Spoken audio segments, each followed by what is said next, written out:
Hello, everyone. Dr. Vicky here, speaking to you from the Seeds of Transformation Healing Center. It's time for Taroscopes again. We're going to be doing Taroscopes for the sign of Aquarius. That's Aquarius Sun, Moon, or Rising for the month of February. And February promised to be a very intense month, especially for Aquarius, because the sun has moved into Aquarius, which by the time February rolls around, that's always the case.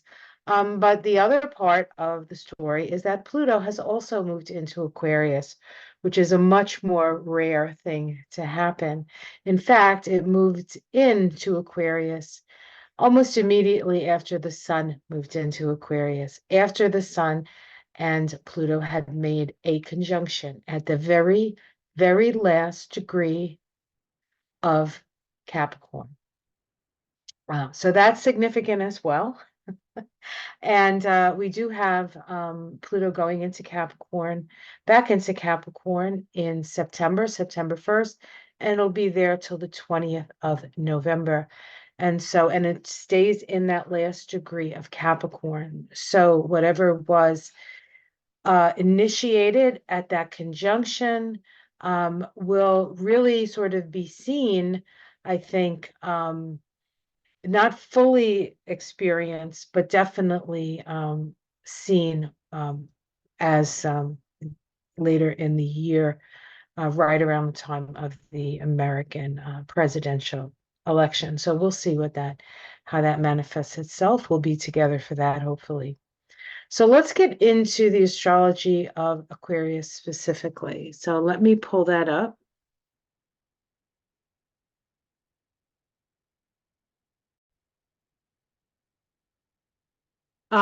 Now, I'm going to be doing the astrology on this for this reading first, and then I'll go to the cards. I'm using the Thoth Deck for you guys, Aquarius. Why? Well, because this is an important point in all our evolution, and Aquarius has a big part in it. So I wanted to pick the most serious deck I could of all my decks. Hold on one second. I just have to. Okay, here we go. So, as you most likely know, Aquarius, because Aquarius is the sign that is most closely associated with astrology. So, most Aquariuses who watch me have a pretty good handle on or quite interested in astrology. Um, Aquarius is a fixed air sign, and your mantra is I know. And we know that you know, and you're not afraid to tell us that you know. Your ruling planets are Saturn and Uranus. Saturn is the classical ruler of Aquarius. And oftentimes people forget this, that there is a Saturnian option for Aquarius. People tend to either be on one pole or the other when it comes to what type of Aquarius they are. But whether they're a Saturnian Aquarius or Uranian Aquarius, all Aquariuses have a fantastic sense of humor.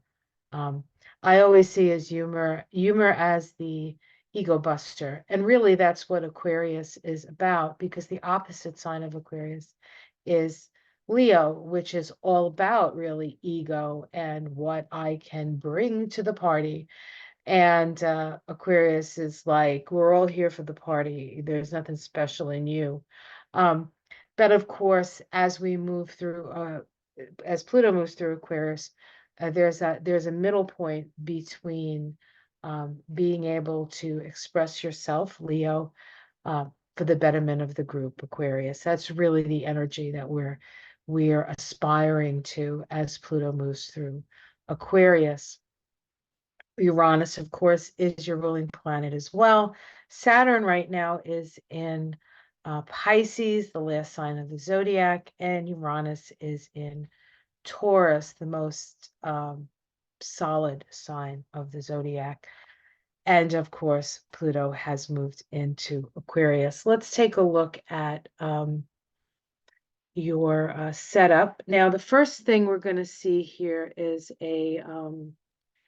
this is just a chart for the year For Aquarius, just as a reminder, we are in an 8 universal year. The 8th card in the tarot is the Strength card. It is located energetically in the throat chakra.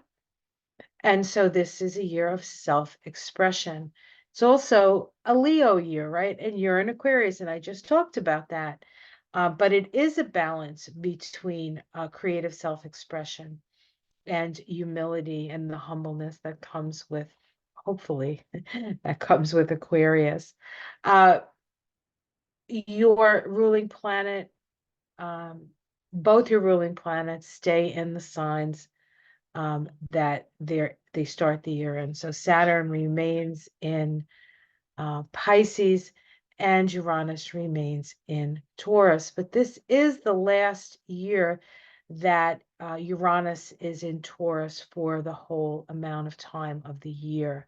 So in a way, not quite exactly the last hurrah for Uranus and Taurus, but certainly the last year where that's the only option that Uranus has.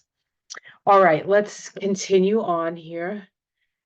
And as you can see here, the majority of the energy in the chart this month, is in your first house. And that's because, of course, your first house is that Aquarius house.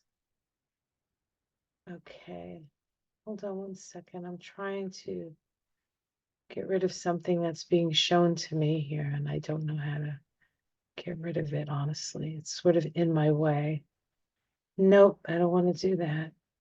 I'm sorry, guys, I'm having technical issues here.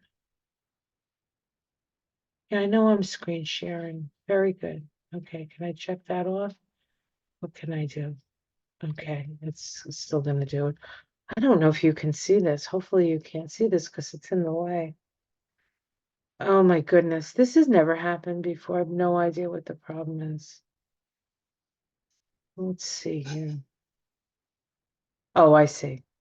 Ah, press the little button that says go down. Obviously, even though my South Node is in Aquarius, I am not technically adept, am I? All right, back to the work here, guys. Back to the work. Um, oh crapola. Sorry, guys. I'm just like all the way in the wrong spot. Okay, here we go.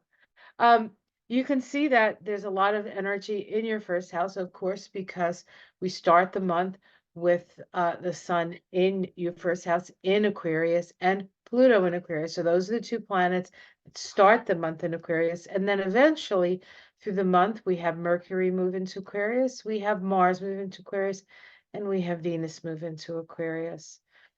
And all of those planets, which are personal in nature, have to, in order to move into Aquarius, need to pay the toll taker, and the toll taker is Pluto. And so there's a lot of shifting and changing that's going to happen in February, right up front, for you. Sort of the way that you look at the world. That's kind of what the first house indicates. We also have, as we know, with the new moon in Aquarius, which occurs on the 9th, at the 21st degree of Aquarius, that we start the new Chinese New Year of the wood dragon. And the wood dragon, of course, is a dragon. It's the only Chinese character that is a mythological figure.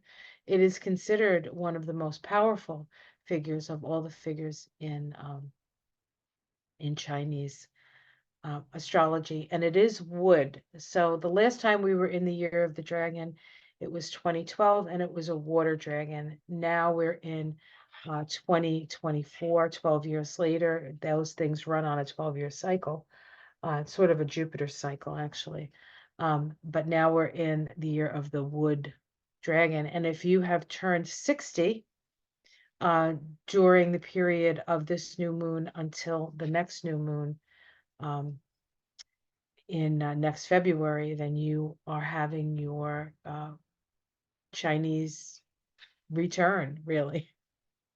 Okay, so people born at the beginning of 65 and people born in 64.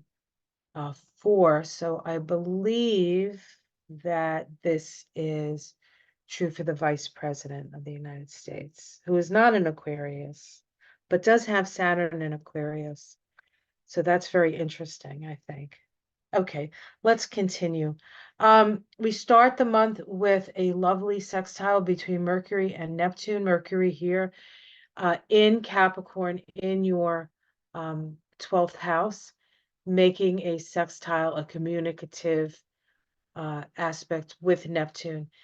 These communicative sextiles with Neptune, we're going to have one with Mercury, one with Mars, and then one with Venus. And so what is it communicating with? It's communicating with spirit. So we have direct connection to the divine, to the personal planets, which are generally very like sort of mundane, uh, day by day sort of what's going on today in the world.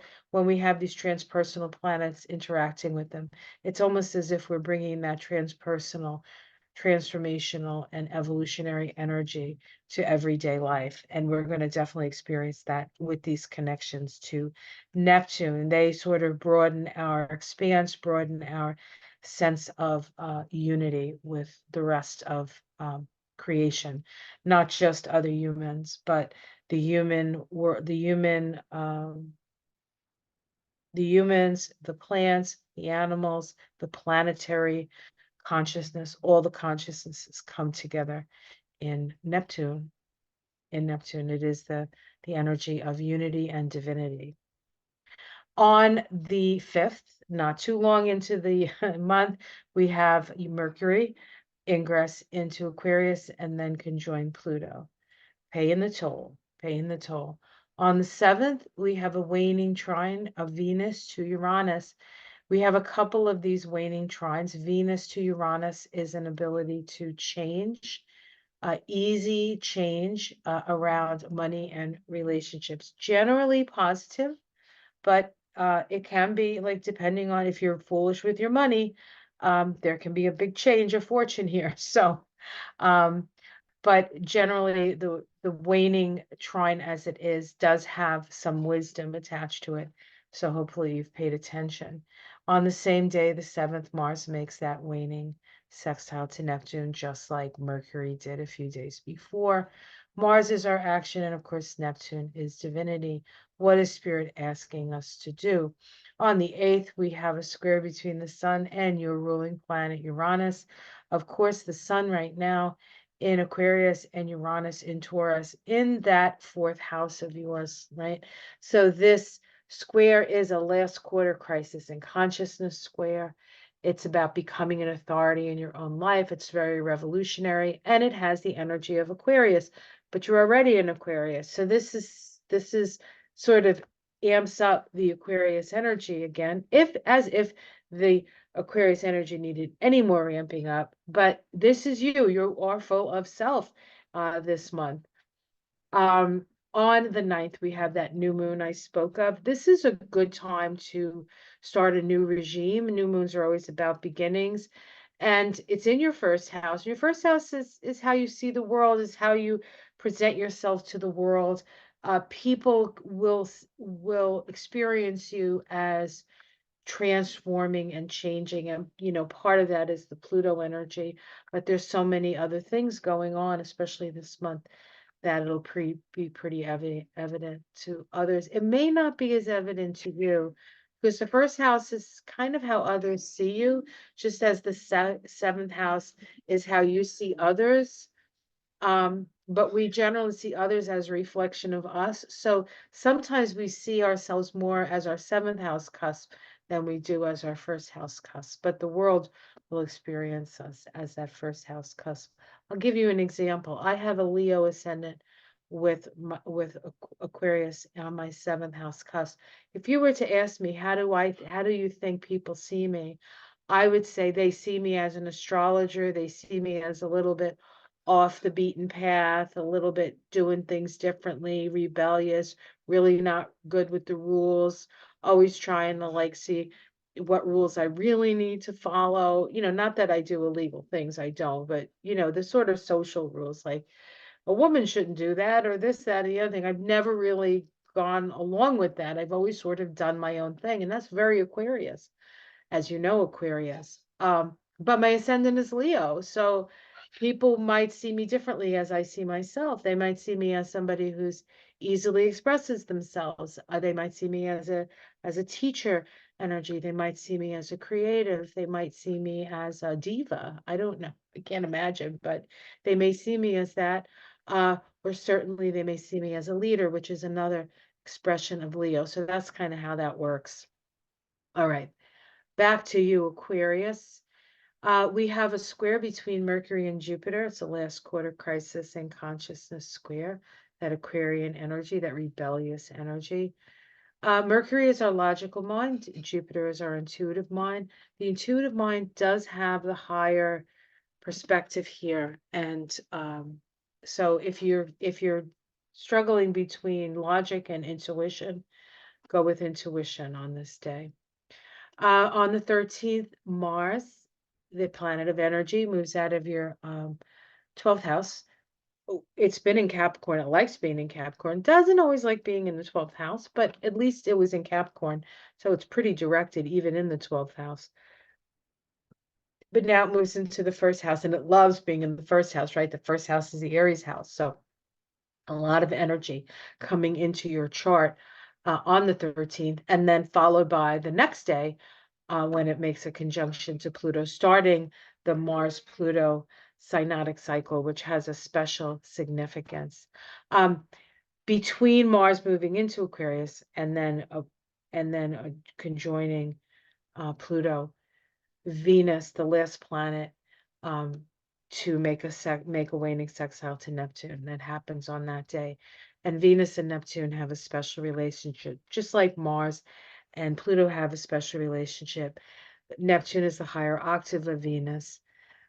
Pluto is the higher octave of Mars. And so it's as if we're working from the energies that we're used to with Mars and Venus, but we're taking in a higher perspective, right? An evolutionary perspective on these matters.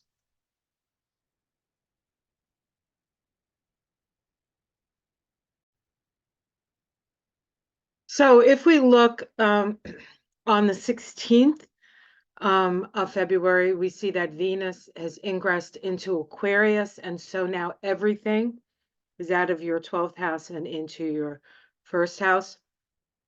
And of course, the next day it's going to make a conjunction to Pluto, as everything that comes in to Aquarius must pass the gatekeeper, that is Pluto.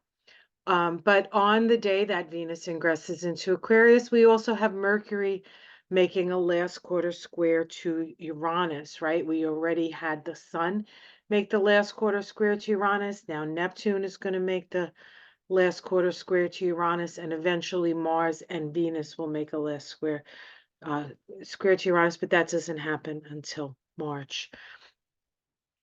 On the 18th of February, the Sun ingresses into Pisces. So now the Sun is moving into your second house of resources. So your focus becomes more on things like money and what you value and what you have. And also, this is a really good time for some self-care. Aquarius, it has been an intense year so far, and you might need a little spa treatment. Perfect thing to do when anything moves into Pisces. We have, except maybe Saturn, which, well, that's another story. A lot of times Saturn and Pisces is associated with drowning, so don't do that. All right. On the 22nd, excuse me, Venus and Mars conjoin at 7 degrees of Aquarius. This starts the synodic cycle, asking us to relate. This is how we relate. The Sabian symbol for 7 degrees of Aquarius is a child being born out of an egg. And so it indicates a new evolutionary stage in which we're letting go of the way we related in the past and moving into a whole new level of how to relate to one another. And Venus and Mars it is a 2-year synodic cycle, so it does take 2 years before it finishes. But the last time we had a conjunction between these two planets was 2022. And we had we actually had two conjunctions. We had one in Capricorn. And at that time, Pluto was at the end of Capricorn. So they conjoined before they met up with Pluto. Then each one separately had to go through the gauntlet of Pluto in Capricorn. And then they met up again right on the other side of that. And they conjoined at 0001 minute of Aquarius. So we've had this energy of Aquarius with Venus and Mars already for the last 2 years, but only partly because the other conjunction happened in Capricorn. So that's a different energy, right? Capricorn's a different energy than Aquarius, but we did get a little bit of a indication, at least half the time, of what that was going to feel like. And now the whole synodic cycle between Venus and Mars starts with the energy completely of Aquarius. Excuse me. On the 23rd of February, Mercury follows the sun and ingresses into Pisces. And then the next day, we have a full moon in the sign of Virgo. Now, that full moon is going to be in your 8th house. Your 8th house is your shared resources, the sun in the 2nd house. So this is the axis of values. You're going to become aware of your values at this time. It's also the axis of life and death, right? Because Taurus, the 2nd house is life, whereas Scorpio is death and rebirth. And so you may see something that needs to be transformed. The full moon in Virgo the full moon in Virgo with the sun in Pisces always brings up the energy of healing. So what needs to be healed in your relationship to yourself, how you treat yourself and your relationships to others, how you emotionally bond with others. Not always Aquarius's easiest thing to do, but certainly something that maybe needs a little bit of healing, and certainly you're going to get awareness around it. On that same day, Venus makes a last quarter square to Jupiter. They're benefic. Squares between Venus and Jupiter generally are not too difficult. The biggest faux pas might be overspending or overeating. Too many sweets, maybe. So watch that, especially with the full moon in Virgo. Your body will not, you might like it, but your body may not like it so much. Week 5, we have Mars make a last quarter square to Jupiter. This is another sort of last quarter square, like maybe pushing yourself too far, but with Mars, it's actually pushing yourself too far. So be careful that you don't overextend or overwork or do something too much on that day. The 28th of the 28th of February is important because that day we have 3 conjunctions.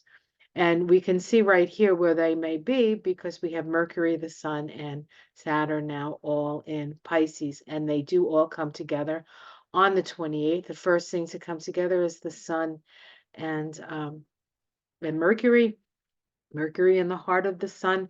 Mercury is direct, so Mercury is actually pretty far away on the other side of the Sun to us, and so, or at least from our perspective, but we can't see it. Let's just say we can't see Mercury. And so it's ideas that get planted at this time are as, what do I want to say? We can't see what's happening. We could think it, but we can't see it with our own eyes. It's what happens with these conjunctions, even the inferior conjunctions when Mercury is retrograde. There's more perspective with this one though. So it's less like everything's in our face and we have to look within or quiet our minds to hear things. We might hear things even in a noisy environment with this conjunction. Then we have Mercury make a conjunction to Saturn. And this starts the synodic cycle of Mercury and Saturn. Mercury is our logical mind. Saturn is the structure of our consciousness. It also can give us an idea of where our limitations lie, the limitations of the mind. We might actually feel a little bit blue, a little bit depressed on this day. because of the Saturn energy. And then lastly, the Sun and Saturn conjoin. This is also a very important synodic cycle. The Sun is the center of our solar system. It's the life giver, and Saturn is the edge of three-dimensional reality. And so Saturn, Saturn Sun synods demarcate where the boundaries are, but it is in Pisces, so the boundaries are mutable at this time. Saturn in Pisces is both testing our dreams and asking us to dream our dreams in a way, so that when it moves into Aries, there's you've already like developed the dream, so to speak. And then when it's in Aries, it can come up through and out of that great cosmic sea, that great oneness as a unique something. Okay. All of this happens at the 10th degree of Pisces, which is an aviator flying through ground obscuring clouds. This is a need for us to develop our extrasensory perceptions and have mastery over those. Even though we're dealing with reality because we're dealing with Saturn and the Sun, we still need to go beyond what we normally could do. And that includes our intuition and our clairaudience and our clairvoyance and our clairsentience. Our kinesthetic, psychic kinesthetic responses. All of that is sort of what we're talking about here. And then lastly, the last day of the month, because we're in a leap year, we have Mercury making a sextile to Jupiter. And whereas back, what was it, on the 10th, I think, we had Mercury and Jupiter sort of at odds with each other. Now they're communicating much better. And it's much easier for us to move in a progressive direction. So the general energy of the month is one for us to move into the future in a much more progressive and humanitarian direction. Hopefully, everybody gets the memo on that. All right, so the next thing we're going to do is we're going to look at the cards. So let me stop the share here and do the card reading. These will be time-stamped, so you'll know if you don't want to look through the astrology, you can go right to this. But I didn't say that at the beginning, so you probably listened to all the astrology already. So one of the things I did was before I started the readings, I pulled a rune card and I pulled a crystal ally card. So the rune card that I selected was Anzus. Anzus. This is a messenger energy. This is the god Loki, which is sort of a trickster energy. And my rune teacher said that Anzus is the key to all things. It's the key that opens up all things. But I will read to you what it says here in Ralph Bloom's book. Let me just find the page. Where are you, Anzus? Oh, here we go. 96. Messenger rune. The keynote here is receiving messages, signals, and gifts. Even a timely warning may be seen as a gift. The message may be that a new life is unfolding, which of course goes along with the astrology, as in everything is happening in that first house, which is really the I am house, right? So it's a whole new life, a whole new identity in a way unfolding. New lives begin with new connections, surprising linkages that direct you onto new pathways. Take care now to be especially aware during meetings, visits, chance encounters, particularly with persons wiser than yourself. When the messenger rune brings sacred knowledge, you are truly blessed. So, messages coming your way, Aquarius. Keep your ears, your physical ears and your metaphysical ears open for that. And as far as, maybe this is your first message, we picked pedalite, which in this deck is she speaks of mindfulness. Pedalite is an air element stone, according to this deck. And the chakras activated are Anja, which is the third eye, and Sahasrara, which is the crown. And your affirmation is I am.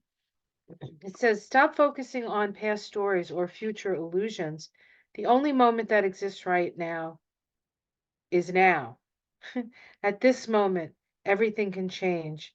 At this moment, you can be set free from what you think the past has done to you or what you think the future might do for you. You can be in your power right now by entering into spiritual consciousness at the moment. Pedalite is asking you to let go of your seeking of answers in the past or the future and instead to find the answers right now by becoming still and listening to your own consciousness. So this is about living mindfully, living mindfully. And that is your message for the month.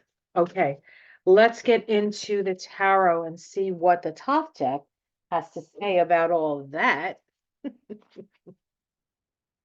And this is going to take me a while. These cards are not getting any easier to shuffle. Maybe they are, or maybe I'm getting stronger. I've had these for so many years and they've always been super stiff and big. So it's hard when cards are big like this, it's harder to break them in, so to speak. And of course, the Thoth deck tends to, you don't break in the Thoth deck, the Thoth deck breaks in you. Okay, almost ready.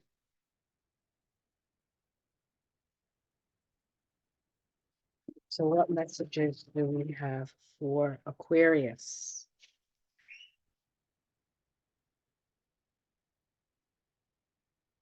Okay. We start with happiness.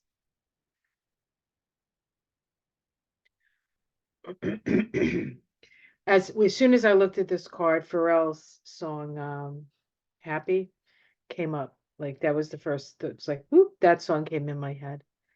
So there's a sense of satisfaction, there's a sense of happiness. That's great. That's great to start the month with. And we have crossing that the Princess of Wands. This is the messages.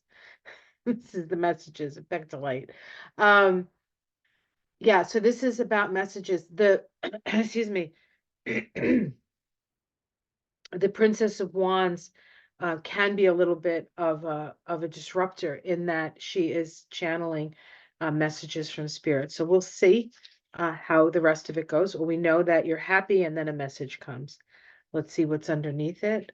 A message of balance and healing. This is the Temperance card. So at the root of it is a need to not go into extremes, right? The temperance asks you to walk the narrow, the straight and narrow, but it's also a temptation. There's also this is a card of temptation and overcoming your temptations. We have the Ace of Cups in the past. So whatever this happiness that you're feeling has been, it's not just like I'm happy now, but something happened in the past to sort of bring that energy. And perhaps you've been in a new relationship, perhaps a new relationship came in, or something to celebrate that makes you feel good in your heart. In the sky, we have the Chariot. So things are moving really, really fast. But this is telling you that your soul's purpose is evident to others, perhaps, and perhaps to yourself as well. This is the 7 year that we just came out of in 2023. Excuse me, 7 years are challenging. They're very difficult. They're very introspective. The 8 year is a whole new energy. Your immediate future. Ooh, the Queen of Wands. Look at you being the queen of your domain. This is the sustainer of spirit. The sustainer of spirit. The queens in the tarot are the sustainers. They're all connected to the planet Saturn, one of your ruling planets, as it were. And so this is about stoking the home fires, right? Keeping the hearth going, the heart of the home, the heart of your life. This is having love in your life and being loving. How it's seen from the outside. I don't know if people are a little worried if you're imbibing too much. The issue is here because of the temperance card, so it may not be an issue, but it's perhaps a warning. Your domestic situation, yeah. Oh, perhaps. Okay, so perhaps there's somebody in your domestic situation that has this issue. Um, we'll see. Hopes and fears, heartbreak. Nobody hopes for that. Outcome, ooh, the 8, lust. Things are hot there. I mean, when I do Aquarius, I don't usually go, ooh, Aquarius, woo, woo. But, ooh, Aquarius, woo, woo. This is the strength card, right? This is the 8 vibration. This is a manifestation. This is expressing yourself. So there's all the cards are really positive in this energy of you. This is your moment, Aquarius. But there are some little stickety wickets, and they revolve around illusions, delusions, maybe too much alcohol, too many drugs. Whether that's you or not, I don't know. It doesn't necessarily mean that it's you. People can be seeing a problem in your environment that brings that up for them, but this is a powerful time, so you need to stay in your heart. You need to stay in your power. Do not get dragged down by love interests or friends that want to drag you down into this kind of state, right? This kind of state. Let's see what's underneath. You actually could see, because I saw that you could see. We have the Great Awakening card, the Judgment. The Knight of Cups, somebody coming in with offers of love, and the Fool. This is your other card. So we had the Saturn card come up, right? Where's Saturn? Where was the Saturn card that came up? Oh God, I know I said Saturn, right? Oh, I know where the Saturn card came up. Yeah, in the Queen of Wands, and this is the Uranus card. So this is you're going in a new direction. As happy as you are, a new direction is here.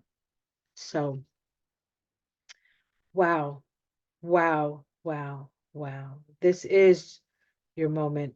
If in fact there is a situation where there's too much of a good thing, I feel like that will uh, work itself out of your environment, and then you're on a whole new path. It was inevitable that this Knight of Cups um, perhaps is no longer. This might be the person. This could be a lover, could be a son. Okay, usually the knights are male, not always, but a male in your life. And if you're a mother, it could be your son. Um, it could be a lover that's not that has great ideas and great intentions, but doesn't have the wherewithal to back it up. So, what I would say, the warning here is not to let your happiness devolve into something that'll bring you unhappiness. You need to stay strong in your own self. The message that's coming across that might mess up your happiness is you might find out something about somebody where you realize that they're maybe not the exact person that you thought they were, um, not that reliable. But one thing for sure, you are reliable. And this is your moment. This is your time. You're leading the pack, Aquarius. And vroom, vroom, the leader of the pack. Vroom. Some of you don't know what I'm singing, but some of you do. I forget how old I am sometimes. All right, guys, have yourself a great month. Like and subscribe if you haven't already.